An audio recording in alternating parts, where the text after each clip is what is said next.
Hello everyone, welcome to my YouTube channel Education Tree. आज आम पढ़ा पेपर 106 रो unit 1 first semester PG वेद वेद संपर्क रे संक्षेप रे विवरणी प्रदान कर। विश्व संस्कृति को भारतर वेद हेउची एक दुर्लभ अवदान। वेदर आक्षरिक अर्थ हेउची ज्ञान, अर्थात वेद हेउची मानव जातिर जीवन वेद बा ज्ञान ग्रंथ। भारतीय जोगजन्मा ऋषिगणक अनुभूति संपन्न शाश्वत वाणी समूहर यह हेउची एक अनुपम उपहार। वेद वर्णित यज्ञधारा केउ आबहमान कालरू भारतीय जनजीवन को अपूर्व आध्यात्मिक रसरे प्लावित करी आसीछि। वेदरे जीवन यात्रार पथ सूचित होइथिबारु एहाकु निगम मध्य कुहा जाए। वैदिक ऋषिगण दिव्य अनुभव को लाभ करिबा पई वेदाध्ययन अत्यंत आवश्यक। भारतीय जनजीवन सहित वेद ओतप्रोत भाव में जड़ित। वैदिक ऋषिगणक प्रज्ञादीप्त मनर चिरंतन प्रकाश हेउची रचा बा मंत्र। वेदर प्रतिटी मंत्र रे वैदिक ऋषिगणक ब्रह्म विभूति बा दिव्य ज्ञान भरी रही। शिशुर जन्म ठारू मनीषर मृत्यु पर्यंत समस्त कर्म प्रक्रिया वेद परिसरभुक्त। साधना बल रे सिद्धि लाभ करिथिबा अनेक ऋषि मंत्रद्रष्टा महर्षि रे परिणत होइछन्ति। वेदर अन्य नाम श्रुति, कारण लोके एहाकु शुणी शुणी मन रखुथिले। कालक्रमे वेदर मंत्र बा सूक्त गुड़िकु जागयज्ञ रे प्रयोग करी देवगणों संतुष्ट करिवार विधि प्रचलित हैला। वेदरे जहा रहिछि ताहा सत्य एवं आभ्रांत बोली वेद प्रमाणम बोली कुहागला। वेद प्रथमतः त्रये थिला, अर्थात ऋग यजुर एवं साम। पर एथि सहित अथर्ववेद संयुक्त हैला। वेदर दुई गोटी विभागीकरण करा जायछि, यथा संहिता एवं ब्राह्मण। मंत्र हेउछि संहिता, ब्राह्मण ग्रंथ हेउछि तीन श्रेणीर, यथा ब्राह्मण, आरण्यक एवं उपनिषद। गृहस्थर यज्ञानुष्ठानर वर्णना ब्राह्मण रे स्थान पाइथिबा बेले वानप्रस्थ बा जंगल रे रहुथिबा साधारणक पई आरण्यकर सृष्टि। एथिरे योगयज्ञर आध्यात्मिक रूप देखिबाकू मिले। उपनिषद हेउछि ब्रह्म विद्या संपर्कीय आलोचना ग्रंथ। एथिरे बौद्धिक तथा दार्शनिक चिंताधारा प्रकाशित। उपनिषद को वैदिक साहित्यर शेष निदर्शन बोली धरा जाइथाए। उपनिषदर सारांश हेउछि भगवत गीता, उपनिषद, ब्रह्मसूत्र एवं भगवत गीता।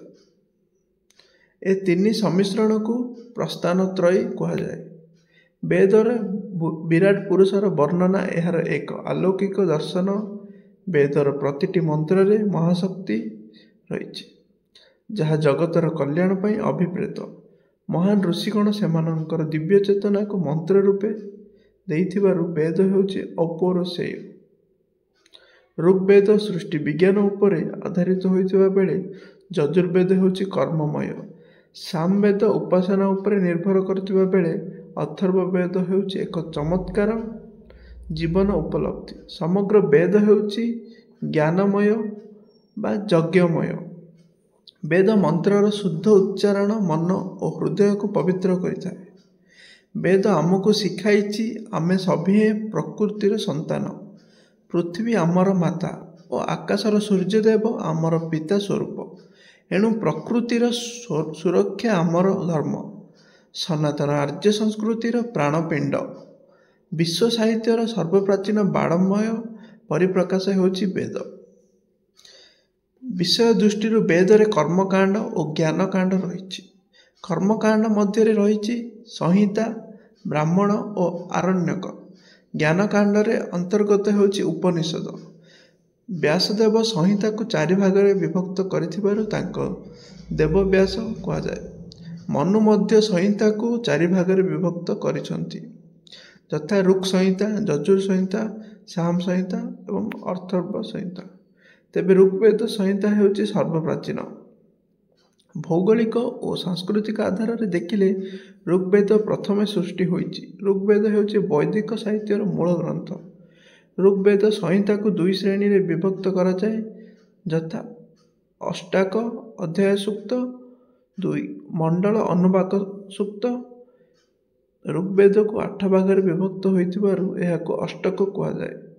ପ୍ରତ୍ୟେକ ବିଭାଗ ପୁଣି 8 ଭାଗରେ ବିଭକ୍ତ ହୋଇଥିବାରୁ ଋଗ୍ବେଦ 64 ଅଧ୍ୟାୟରେ ବିଭକ୍ତ ହୋଇଛି। ସମଗ୍ର ଋଗ୍ବେଦର ବର୍ଗ ପୁଣି ହେଉଛି 2006। ପୁଣି ଋଗ୍ବେଦ ମଧ୍ୟ 10 ଗୋଟି ମଣ୍ଡଳରେ ରହିଛି। ଋଗ୍ବେଦରେ ଖିଳ ସୂକ୍ତଗୁଡ଼ିକ ସହିତ ସୂକ୍ତି ସଂଖ୍ୟା ହେଉଛି 102 ଏବଂ ମନ୍ତ୍ର ସଂଖ୍ୟା ହେଉଛି 10,580। ମହାଭାଷ୍ୟକାର ପତଞ୍ଜଳି ଋଗ୍ବେଦର 21 ଶାଖା, ଯଜୁର୍ବେଦରେ 100 ଶାଖା, ସାମବେଦରେ 1000 ଶାଖା ଏବଂ ଅଥର୍ବବେଦରେ 2ଟି ଶାଖା ନିରୂପଣ କରିଥିବା ବେଳେ ଶୌନକ ଋଗ୍ବେଦର 5 ଗୋଟି ଶାଖାର ଉଲ୍ଲେଖ କରିଛନ୍ତି, ଯଥା ସାକଲ, ବାଷ୍କଲ, ଆଶ୍ୱାଲାୟନ, ସଂଖ୍ୟାୟନ ଓ ମାଣ୍ଡୁକାୟନ। ବର୍ତ୍ତମାନ ଋଗ୍ବେଦରେ କେବଳ ସାକଲ ଶାଖାଟି ମିଳୁଛି। ସାକଲ ଶାଖାରେ 1017 ସୂକ୍ତ ରହିଥିବା ବେଳେ ବାଷ୍କଲରେ 1025 ସୂକ୍ତ ଅଛି। ଋଗ୍ବେଦରେ 10 ଗୋଟି ମଣ୍ଡଳରେ ସଂଗୃହୀତ ମନ୍ତ୍ର ସମୂହକୁ ସୂକ୍ତ ନାମରେ ଆଖ୍ୟାୟିତ କରାଯାଇଛି। ଏହି ସୂକ୍ତର ଖଣ୍ଡଗୁଡ଼ିକୁ ମଧ୍ୟ ଋକ୍ କୁହାଯାଏ। ଋଗ୍ବେଦରୁ ଜଣାଯାଏ ଯେ କୃଷିର ସର୍ବବିଧ ଉନ୍ନତି ସାଧିତ ହୋଇଥିଲା। ଋଗ୍ବେଦରେ ବର୍ଣ୍ଣ ବ୍ୟବସ୍ଥା ନଥିଲେ ମଧ୍ୟ ଗୋଟିଏ ମନ୍ତ୍ରରେ 4 ଗୋଟି ଜାତିର ଆଭାସ ମିଳେ। ବୋଧହୁଏ ଆର୍ଯ୍ୟମାନେ କାର୍ଯ୍ୟସିଦ୍ଧି ଲାଗି 4 ଜାତିର ସୃଷ୍ଟି କରିଥିଲେ। ସଂସ୍କୃତ ଭାଷା 2 ଭାଗରେ ବିଭକ୍ତ ହୋଇଛି, ଯଥା ବୈଦିକ ସଂସ୍କୃତ ଓ ଲୌକିକ ସଂସ୍କୃତ। ବୈଦିକ ସଂସ୍କୃତ ପଣ୍ଡିତମାନଙ୍କର ବା ଦେବଗଣଙ୍କ ଭାଷା ହେଉଥିବା ବେଳେ ଲୌକିକ ସଂସ୍କୃତ ବୈଦିକ ସଂସ୍କୃତରୁ ଜନ୍ମ। ରାମାୟଣ ଠାରୁ ଆରମ୍ଭ କରି ଆଜି ପର୍ଯ୍ୟନ୍ତ ବ୍ୟବହୃତ ସଂସ୍କୃତ ହେଉଛି ଲୌକିକ ସଂସ୍କୃତ। ବାୟୁଦେବ ନାମକ ଋଷି ଯଜୁର୍ବେଦ ପ୍ରଣୟନ କରିଥିଲେ। ଏହାର ମନ୍ତ୍ରଗୁଡ଼ିକ ପଦ୍ୟ ଆକାରରେ ଆବୃତ୍ତି କରାଯାଏ। ତେବେ ଯଜ୍ଞ କର୍ମରେ ମନ୍ତ୍ରଗୁଡ଼ିକ ଗଦ୍ୟ ଶୈଳୀରେ ରହିଛି। ଯଜ୍ଞାନୁଷ୍ଠାନର ନୀତି ନିୟମ ଛଡ଼ା ଏଥିରେ ସମାଜନୀତି, ଅର୍ଥନୀତି, ଶିଳ୍ପନୀତି, ରାଷ୍ଟ୍ରନୀତି ଆଦି ବିଷୟରେ ଉଲ୍ଲେଖ ଅଛି। ତେବେ ଯଜୁର୍ବେଦ ହେଉଛି ପ୍ରାୟତଃ କର୍ମକାଣ୍ଡ ପ୍ରଧାନ। ଶୁକ୍ଳ ଯଜୁର୍ବେଦ ଓ କୃଷ୍ଣ ଯଜୁର୍ବେଦ ଏହିପରି 2 ଭାଗରେ ବିଭକ୍ତ। ଯଜୁର୍ବେଦ କୃଷ୍ଣ ଯଜୁର୍ବେଦ ଗଦ୍ୟାତ୍ମକ ହୋଇଥିବା ବେଳେ ଶୁକ୍ଳ ଯଜୁର୍ବେଦ ମନ୍ତ୍ର ହେଉଛି ପଦ୍ୟାତ୍ମକ। ଯଜୁର୍ବେଦ ସଂହିତାର ମନ୍ତ୍ର ସଂଖ୍ୟା 1975। ଋଗ୍ବେଦରେ ଥିବା ଯଜ୍ଞ କର୍ମକାଣ୍ଡର ଅଧିକାଂଶ ମନ୍ତ୍ର ଯଜୁର୍ବେଦରେ ସ୍ଥାନ ପାଇଛି। ସାମବେଦ ହେଉଛି ଏକ ପ୍ରକାର ସମସ୍ତ ବେଦର ସମାହାର। ସା ଯୁକ୍ତ ଅମ ସାମ। ସାର ଅର୍ଥ ହେଉଛି ରଚା ଏବଂ ଅମର ଅର୍ଥ ହେଉଛି ଆଳାପ। ଏହି ଆଳାପ ଗୁଡ଼ିକ ଗାନ ଯୋଗ୍ୟ। ସାମବେଦର ମନ୍ତ୍ର ସଂଖ୍ୟା ହେଉଛି 1875। ଏହି ମନ୍ତ୍ର ପାଠ ଦ୍ୱାରା ମନର ଗ୍ଲାନି ଦୂରେଇ ଯାଏ, ହୃଦୟ ଶୁଦ୍ଧପାତ ହୋଇଥାଏ। ଏହାର ସାଙ୍ଗୀତିକ ମାଧୁର୍ଯ୍ୟ ପରମ ଶାନ୍ତି ପ୍ରଦାନ କରିଥାଏ। ସାମବେଦକୁ ବେଦମାନଙ୍କ ମଧ୍ୟରେ ପୁଷ୍ପ ବୋଲି କୁହାଯାଏ। ସାମବେଦର ଛନ୍ଦମୟ ମନ୍ତ୍ରକୁ ସାମ କୁହାଗଲେ ମଧ୍ୟ ଏଥିରେ ଅନେକ ମନ୍ତ୍ର ଯୋଗ୍ୟ ନୁହେଁ। ତେବେ ସାମବେଦର ଗାୟନ ପଦ୍ଧତି ଅତି ଜଟିଳ। ଏହି ବେଦରେ 3 ମହାଦେବତା ଅଗ୍ନି, ଇନ୍ଦ୍ର ଓ ସୋମଦେବଙ୍କ ପ୍ରଶସ୍ତି ଗାନ କରାଯାଇଛି। ସାମବେଦକୁ ମଧ୍ୟ ବେଦବୃକ୍ଷର ପୁଷ୍ପ ବୋଲି ଅଭିହିତ କରାଯାଇଛି। ଏହାକୁ ଗାନ କରିବା ଦ୍ୱାରା ମଣିଷର ମନ ଦିବ୍ୟ ଆନନ୍ଦ ଲାଭ କରିଥାଏ। ମାନବ ସମାଜର ମଙ୍ଗଳ ପାଇଁ ସାମବେଦରେ ଏକ ପ୍ରକାର ମହାନ ଆଧ୍ୟାତ୍ମିକ ପରିବେଶ ସୃଷ୍ଟି କରାଯାଇଛି। ଅଥର୍ବ ବେଦକୁ ଜୀବନ ବେଦ ବୋଲି କୁହାଯାଏ। ପ୍ରଥମେ 3 ବେଦ ଥିଲା ଏବଂ ପରବର୍ତ୍ତୀ କାଳରେ ଅଥର୍ବ ବେଦ ଆସିଛି। ଏହି ବେଦରେ ଅନେକ ମନ୍ତ୍ର ହେଉଛି ପ୍ରକ୍ଷିପ୍ତ। ଅଥର୍ବ ବେଦକୁ ମଧ୍ୟ ଆତ୍ମବେଦ, ଅମୃତ ବେଦ, ବ୍ରହ୍ମବେଦ ବୋଲି କୁହାଯାଏ। ଅନେକ ଏହାକୁ ଭେଷଜ ବେଦ କହିଥାନ୍ତି। ଥର୍ବର ଅର୍ଥ ହିଂସା ବା କୁଟିଳତା, ଏଣୁ ଅଥର୍ବ ହେଉଛି ଅହିଂସା ବେଦ ବା ଅକୁଟିଳ ଆଚରଣ। ଅଥର୍ବବେଦର ବିଷୟ ରାଜି ହେଉଛି ଜୀବନ ଉପଯୋଗୀ। ଏଥିରେ 6000 ମନ୍ତ୍ର ଥିବା ସୂଚିତ ହୋଇଛି।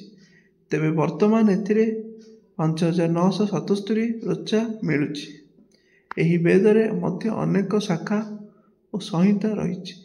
ଅଥର୍ବବେଦର ମନ୍ତ୍ରଗୁଡ଼ିକର ସାର୍ବକାଳୀନ ମୂଲ୍ୟ ରହିଛି। ଅଥର୍ବବେଦ ହେଉଛି ଅନେକ ବିଜ୍ଞାନ ଯଥା ବାସ୍ତୁବିଜ୍ଞାନ, ଜ୍ୟୋତିର୍ବିଜ୍ଞାନ, ସମାଜ ବିଜ୍ଞାନ, ପଦାର୍ଥ ବିଜ୍ଞାନ, ମନୋବିଜ୍ଞାନ, ଭେଷଜ ବିଜ୍ଞାନ, ରାସାୟନ ବିଜ୍ଞାନ, ଆଧ୍ୟାତ୍ମିକ ବିଜ୍ଞାନ ଆଦିର ଗ୍ରନ୍ଥାଗାର। ଏଥିରେ ଜୀବନ ଧାରଣ କଳା ବିଷୟରେ ଅମୃତ ଉପଦେଶ ପ୍ରଦତ୍ତ ହୋଇଛି। ଆପଣ +3 ବା PGର ଯେକୌଣସି ନୋଟ୍ସ ଦରକାର ହେଲେ, ଓଡ଼ିଆ ନୋଟ୍ସର ନୋଟ୍ସ ଦରକାର ହେଲେ କମେଣ୍ଟ କଲେ ନେକ୍ସଟ ଭିଡ଼ିଓ ଅପଲୋଡ଼ ହେବ।